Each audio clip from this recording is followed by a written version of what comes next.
As the Kevin Durant trade talks drag on into month number 2, Phoenix Suns fans are starting to look around and wonder what else could they do. We'll dive into just that on today's episode of Locked On Suns.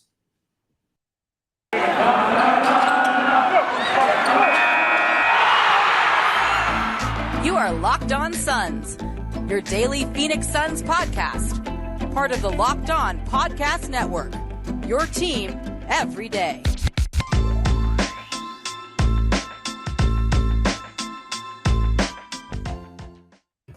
We are back. This is Locked On Phoenix Suns. We are part of the Locked On Podcast Network, and I'm your host, Brendon Kleen, a credentialed media member covering the Suns for the past 5 seasons and a writer at Dime Magazine and Suns.com. A big thank you for making Locked On Suns your first listen today and every day. If you're finding us on your favorite podcast platform, go ahead and hit follow, hit subscribe. Make sure that this shows in your feed every single morning. And if you're finding us on YouTube, that's the best way to support the show. A big, big shout out to all of you. If you're finding us there, hit subscribe down below if you've not done so already, and drop me a comment telling me who your number one target is. Realistic, please. Do not give me craziness, but that's what we're going to dive into first, and then we'll get into some more updates on Robert Sarver as very confusing information starts to trickle out about his fate and what his role is in the organization right now, day to day, all that good stuff. So we will get into that. But let's start with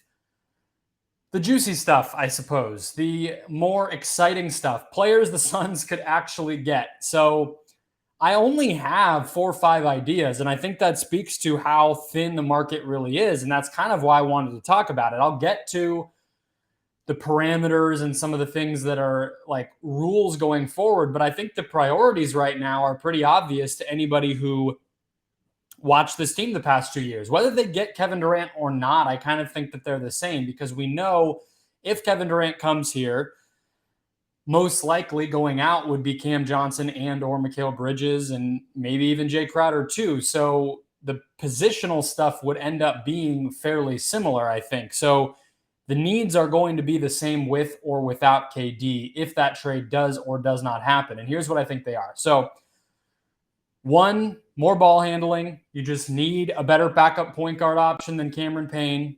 You need a better, even, if you could upgrade what Landry Shamet is, if you could upgrade any of it, I think you have to off of the bench.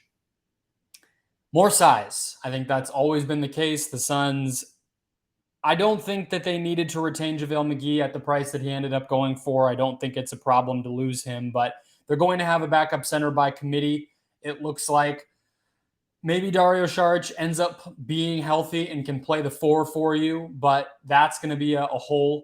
And then, at backup center, backup forward, just bigger players there. Crowder, you have lineups out there sometimes where it's Crowder and it's, Bismack Biyombo. Those are both undersized players, even though they're both pretty solid. And then shooting. I mean, you can never have too much of it in the NBA, but I think the Suns quietly don't have as much of it as you might like, right? I mean, if Shamet is cold, if Payne is cold, by the end of the second round, that's what was happening. And it's hard. It's really hard to find great, consistent, green light, quick trigger shooters in the NBA. And so if the Suns could get one of those, maybe who also is a ball handler or who also has some size, that would be nice, of course, too. So who does that look like it might actually be? One is Dennis Schroeder. He is probably the only difference-making free agent that I can really see out there. I think Jeremy Lamb would be one more option on a minimum. I talked about him before. His question mark is just health. Is he actually going to be able to get on the floor? He's missed tons of games over the past few seasons. He was never great to begin with. If his athleticism is sapped, if it's just going to be hard for him to stay on the floor, is he really even worth that roster spot? Or does he maybe need to go overseas, go to the G League, something just to prove he's healthy again? I'm not sure, but he would be the only other guy. Schroeder, to me, everybody knows what Schroeder is, so I won't even spend too much time. I think that taxpayer mid-level exception, $6.5 million, some portion of it or even all of it would be well worth it for Schroeder. And he would be a nice other type of player there. We've seen him work with Chris Paul in Oklahoma City, and I think he's just more steady than Cameron Payne. The next couple options have to do with Utah. So They already traded Gobert, and it seems like they're going to trade Donovan Mitchell, right? So what can you get if that fire sale continues? First and foremost, I'm looking at Malik Beasley, who came over from Minnesota in the Gobert trade, but is much more of a role player on a good team than anything else, in my opinion. You know, he's not somebody that if I'm Utah rebuilding and I'm starting from scratch with a bunch of young Knicks players and, some draft picks from the next couple of years that I need Malik Beasley, right? So he's a shooter. He's a knockdown shooter, takes a ton of them, and he would be probably number one on my list, but at least a 1A next to the next guy on my list, which is Jordan Clarkson. He's somebody I talked about even dating back to the beginning of the offseason when it felt like, Utah's at least going to be switching things up. They don't probably have much of a need for Jordan Clarkson. A deal centered on Crowder for Clarkson works pretty well. I don't know what else needs to go into a trade like that, but that would be a really nice. He's turned into a much more efficient player, solid three-point shooter. I don't think he gets destroyed on defense the way that you would maybe make him out to be. I think he can survive on the floor in playoff games for you if you are relying on him to do that. So he would be high up there as well. Another one. We all are talking about the young players that might go from the Knicks to the Jazz in a Donovan Mitchell trade. We're not talking about the bigger salary pieces that have to go too, because Mitchell makes a lot of money, and Obi Toppin, as exciting as he might be, or Quentin Grimes, as interesting as he might be, those guys don't make a lot of money. So they're going to need to send some veterans to Utah as well. And one of those is Evan Fournier. And nobody should be that excited about Evan Fournier. I get that completely. But again, would it be worth it if you did Shamet, Craig, and a second-round pick? Or maybe just Shamet and Craig? I don't know. I think Fournier is somebody who, if he's just in that Shamet role, by the end of that second round, the Suns just needed 10 minutes from that player. 10 minutes of confident, just smart basketball. If Fournier can just give them that, I think he would at least be a rotation player. And during the regular season, we know he can just be a difference maker. The last one here is something that I've talked about for a while as well. Duncan Robinson from the Heat.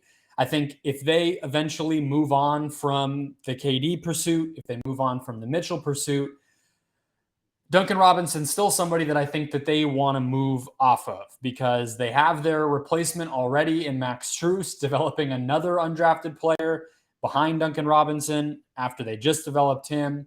And they have Gabe Vincent, and they just re-signed Victor Oladipo. There just doesn't seem to be much of a spot for Robinson even now. So could you get Robinson and maybe one of the Heat's young players? I don't know who that would be. That's the tough part. Maybe you get Robinson in a second-round pick, let's say, for Crowder and Craig. Because the Heat really need power forward depth. They really need forward depth. Crowder has had success there already. And Robinson, I think, would be a nice option for the Suns. I think he's somebody who could back up Booker, and he could play the three. He could be a little bit of a movable body there in terms of lineups and be that shooter that I just talked about them really needing. With all that said, a few other things to keep in mind, bigger picture. So those are the needs. Those are the players that I would have my eye on. And then the parameters here, sort of the rules of engagement, if you will, if you are James Jones. A few things. One, don't give up your first round picks, because even if you decide, hey, Durant's not going to be available right now, or, I guess this is only if KD's not available. Point being, keep those for Kevin Durant, right? Don't trade your first round picks right now if you need them in February at the deadline to potentially pursue a Durant trade again. You need to keep the books, the powder dry, the books clean, whatever your metaphor might be. Number two, don't trade big contracts for smaller contracts. I think that's the lesson of the NBA right now. If you're going to move a bigger contract, you want to get a bigger contract back. If you're going to move a bunch of smaller contracts, ideally you're doing that to add up to a bigger contract, but don't downsize, right? Basically what the Wolves or the Jazz just did with Gobert, but they're rebuilding. They don't have their eyes on any sort of competitiveness right now, but it's the Warriors rule, right? It's okay. You turn Kevin Durant into D'Angelo Russell. You turn D'Angelo Russell into Andrew Wiggins, and you keep the ball rolling so that you have that flexibility, and you're always going to have good players. You're never going to get worse players. You're never going to get guys who are becoming expensive. You want to keep the pieces one for one. Lastly, number 3, in terms of these rules of engagement, if the Suns are pursuing trades to add to a Kevin Durant-led team or to re-bolster the Suns' current roster without Kevin Durant, I just think those smaller trades, Booker, McHale, Chris Paul, DeAndre Ayton, are all untouchable. Maybe McHale's already gone if Durant does come here, but you can't trade those guys. That seems pretty obvious, but I just feel like it needs to be said. Point being, there's not a lot out there, I think, unless the Suns really are creative and get a team on the phone this late in the offseason who we are not thinking of right now. If they don't do that, it's going to largely center on the other teams that are picking around these big mega trades and don't get them done, who strike out on Mitchell or Durant.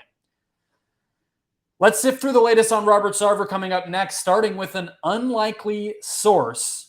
But first, today's show, guys, brought to you by BetOnline. BetOnline remains your one-stop shop for sports news, analysis, and betting info all throughout the calendar. Even right now, when it might feel quiet, they have the baseball regular season. I'm looking here. The Diamondbacks continuing to host the Giants. They are plus 164 on the money line. I feel like baseball, you can get some good value if you really hunt it. The run differential is, or the over-under is 8.5. I know this game will have already happened by the time you're listening. I'm just illustrating 8.5. I get it's bad pitchers in this game, and it's 2 lefties and whatever, but 8.5 feels high. The over-under stuff, I know baseball has a lot of runs right now. I've been getting into it, I guess is where I'm coming from. I am one BetOnline user to another telling you that I have been hitting baseball during this quiet month for football, before football gets started, before basketball gets back up. So head to BetOnline today. They are your top resource for sports wagering info, news, and analysis. They even have podcasts. So head to BetOnline today. That's betonline.net, or use their mobile app to learn more about the latest trends and action. BetOnline, where the game starts. Morgan Cato. You might not remember that name if you were swept away into the Kevin Durant hoopla, but Morgan Cato, she is the new assistant general manager of the Phoenix Suns. She is an addition to this front office, one that has not had additions in a while. We had a subtraction in the form of Jeff Bauer. It felt like the Suns may not replace him. I don't think Morgan Cato is a one-to-one replacement, but she did give a little bit more. She shed a little bit of light on what she will be doing, where she came from, etc. I don't want to dig too much into that. I would just recommend you go read the article at Anscape, but I want to sift through some of the more important parts. But first, I want to tell you guys a story about Morgan Cato, because coincidentally, if you read this article, you'll see she references a conference she was about to attend right as the news came out that she was being hired by the Suns. The conference was hosted by Sportico, which is a sports business magazine, newspaper, whatever you want to call it, website, really. And I was signed up to attend that conference. So I didn't think twice. I mean, of course, somebody from the NBA League office, which is where she was previously, okay, I'm interested. I'll see what she has to say. Should be interesting. But didn't really think twice about this person. Then all of a sudden, I'm looking back through the agenda, and there she is. So, of course, I made it an appointment to go watch this conference, prioritized it, got my seat early, sat down. I might as well have been eating popcorn, and no one else around me seemed to understand why it was such a big deal. But, of course, I did. And then, we do kick things off. The first question she gets asked is about taking the job, and she's asked to sort of speak about it.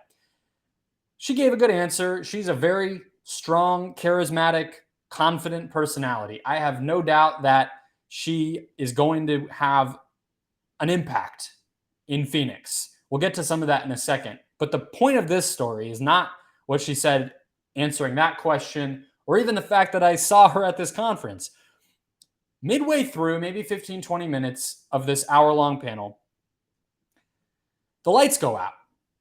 And of course, at a conference like this, pretty snazzy technology. There's Q&A. You can download the app. You can submit questions. There's screens facing the panelists so they can see what's up. There's screens facing the audience so they can see what's up. There's nice lighting. There's music, DJ guy in the back, all of it. And everything goes out. Now there's still light coming in. It's not like we have to cancel the whole event.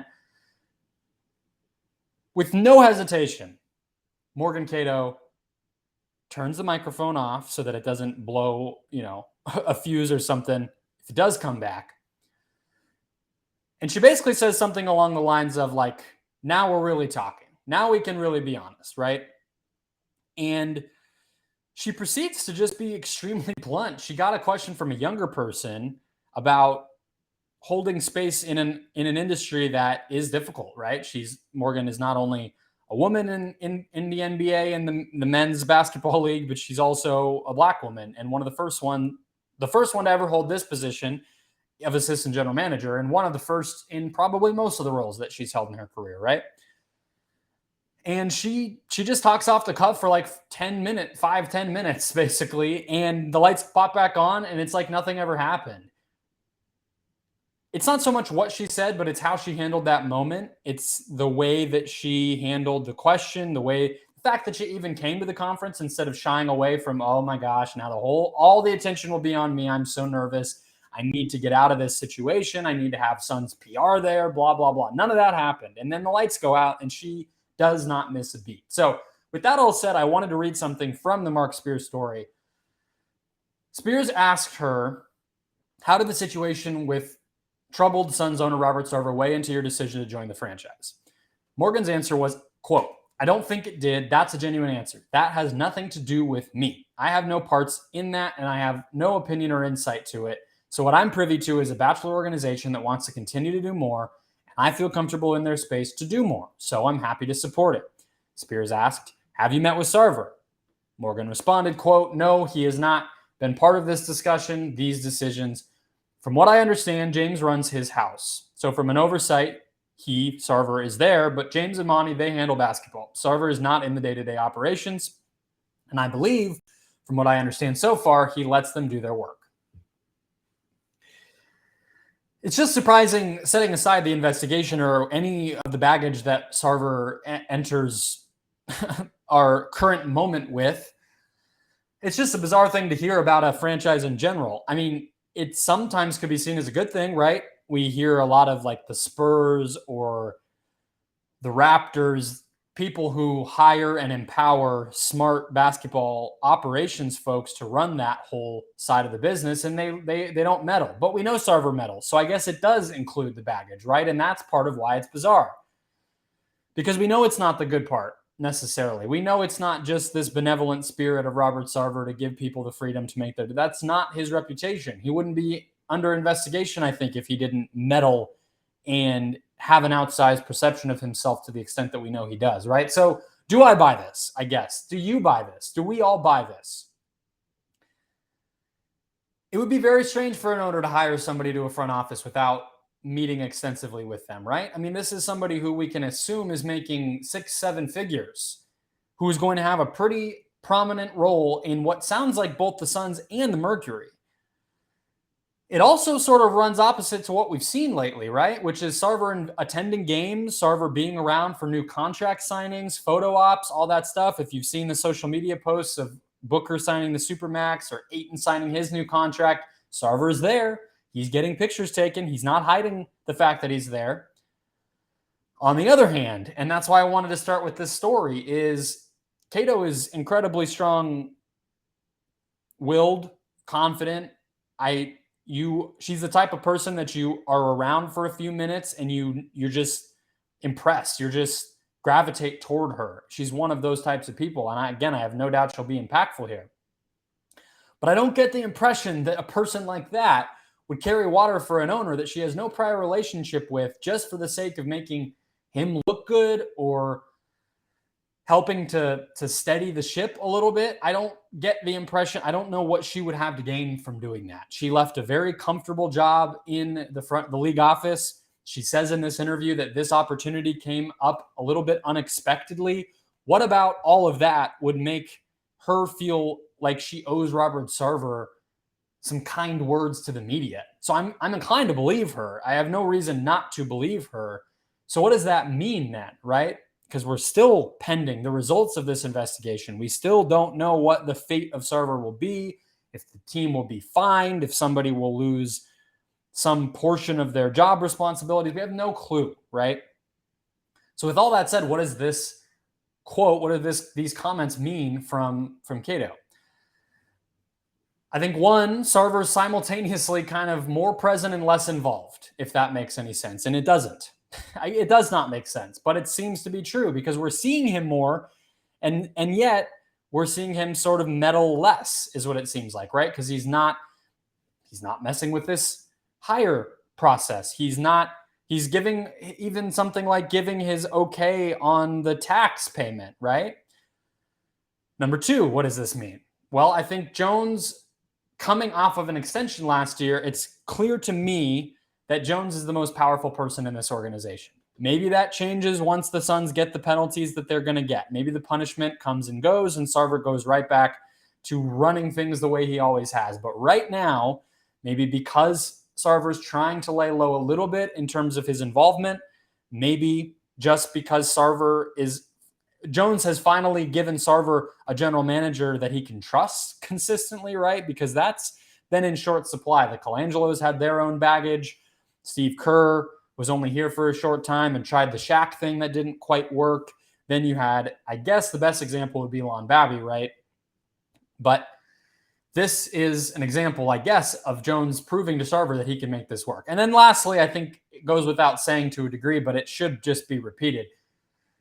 The relationships with Monty and James continue to be a form of currency around the NBA, whether you're talking about Chris Paul wanting to come here, Kevin Durant wanting to come here, or now Morgan Cato taking the leap of faith to come work for this organization during a period of turmoil at a time when she's being peppered with questions like this and, again, leaving a comfortable job. So this doesn't tell us anything concretely, but it just adds to the sense of mystery going on here.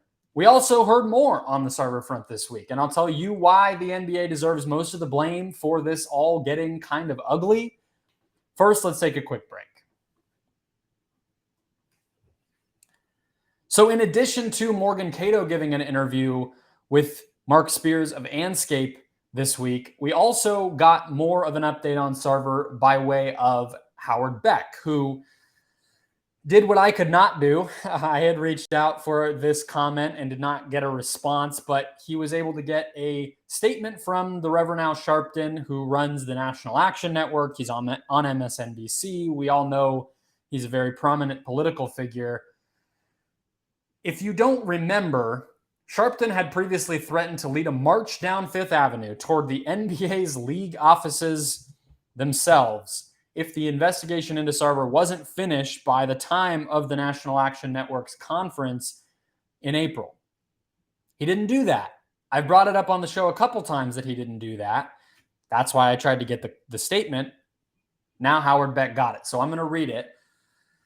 The second paragraph of it. You can check it out on Howard Beck's Twitter account if you missed it. Quote, "Enough is enough. I was patient when the NBA told me the Sarver investigation would be wrapped up by April. But April came and went. Then they told me in June to wait a few more weeks, but June came and went. It is now almost August, and not only is there no end in sight on the Sarver investigation, but the league has also failed to step up to bring Brittany Griner home. My patience has run out. I'm calling on the NBA to help us bring Brittany home, wrap this investigation up, and send a message that Robert Sarver and his hateful behavior have no place in this organization organization being the NBA, right? Or maybe the Suns, whatever it is. Very clear in his convictions there, Sharpton is, without any surprise. And also opening up the receipts a little bit, right? He's kind of saying, I didn't forget, and people who care about the NBA, people who care about sports, people who live in Phoenix, whatever your connection to this is, you also should not forget, right? It's kind of what he's saying. I feel like the NBA clearly convinced him back in April that it was nearing the end of this thing, pretty much to shut him up, is my feeling, right? Like, they clearly weren't close, and they knew that with the amount of people who would likely be at that conference that he really could make a scene of this. And so they just lied to him. The league dragging people along like this, dragging all of us along, is ugly and damaging. And I just want to return to the people. I'll criticize the league plenty when this thing finally comes out because we can all read the tea leaves of why they would drag this out. Either they don't have anything good enough, some part of the investigation went wrong, or they're worried about what it will say about the league. Whatever it is, there's no great answer for them. So there's plenty of time to continue to criticize them and make it about them. But the people are always the ones that I've tried to focus on here because that's who's getting hurt by this lasting as long as it has, right? Remember Melissa Fender Panagiotopoulos, if I'm saying that correctly, right? She's the woman who resigned from her place as like basically a VIP ticket and partnership, and the person who worked with the most important suite and season ticket holders to make them feel good, right? She resigned after alleged retaliation about trying to enact change during this investigation. She left because of how ugly things have continued to be and potentially of all of this. People have been working in that organization with this hanging over their heads for almost a year. And if you remember, there were layoffs prior to that. Robert Sarver took the first opportunity that he could to lay multiple rounds of people off from about March of 2020 to July of 2020. So these people have been doing extra work during a period of alleged really good times for the franchise with all of this hanging over their heads, right? People, worse even than just this hanging over their heads, people have been continuing to work in the conditions that were outlined in Baxter Holmes's piece, right? By not wrapping this investigation up in an expeditious way, the NBA is basically allowing those problems to fester. They're saying, we know this is an issue, we've seen the allegations, but we will not fix them until it looks good, until the optics of releasing the report on the investigation are good for us. I don't know. But the NBA is in charge of investigating and fixing problems within the teams and the league itself that it oversees. It's failing that task right now. It just is. It's failing. It's been almost a year. If it doesn't release the report or the findings or something, if it doesn't levy a punishment, if it doesn't make a final decision by August, as apparently the consensus seems to be right now, that's been the date that's out there. That's what I've also guessed, because that's the time when people pay the least attention to the NBA. So if they are worried about optics, doing it then would make the most sense, I suppose. Football's starting. They might hope that it gets relatively little attention. It's going to get a ton of attention, but maybe they hope it's less than it could be. If it doesn't happen by then, the league should just, criticism doesn't even kind of count as a good enough way to describe it. Marches, protests, whatever it takes. Like, I know that might sound extreme, but this situation is extreme. Like, just if you're feeling like, what is the difference? Who cares? Remind yourself, there were allegations that HR was told about an instance of assault outside of the workplace, like outside meaning like directly on the exterior of the workplace, potentially on the premises of the team facility. Assault. They were told about this by one employee toward another, and they chose to do nothing about that, according to Baxter Holmes, right? There are instances of calling employees racial slurs, of pulling down the pants of other employees, right? Like, it is extreme. So the response should be equally extreme. It's disgusting how this has gone. And we are nearing a year in November. We're almost in August. If this happened in any other, the problem is no changes have been instituted in the meantime. That's the biggest problem to me. You're not telling the Suns to change this. You're not, I just don't get what could be held up. If you've done enough investigating that X employee was a main cause of some of these problems, then he should be terminated. He should be suspended from working in the league for X amount of time or banned, right? Like that person we should have seen these intermediary steps. That's how these things normally go. You don't wait till the very end to change anything because these people are still dealing with it. I really hope we get something in August, if not sooner, because it's bad. But that'll do it for today. A big thanks for making Locked On Suns your first listen today, tomorrow, and every day into the future. Aaron Edwards will be here to wrap up the week. We'll see what other news comes down. Until then, go make Locked On NBA your second listen here on this Wednesday to catch up on everything else going on around the league.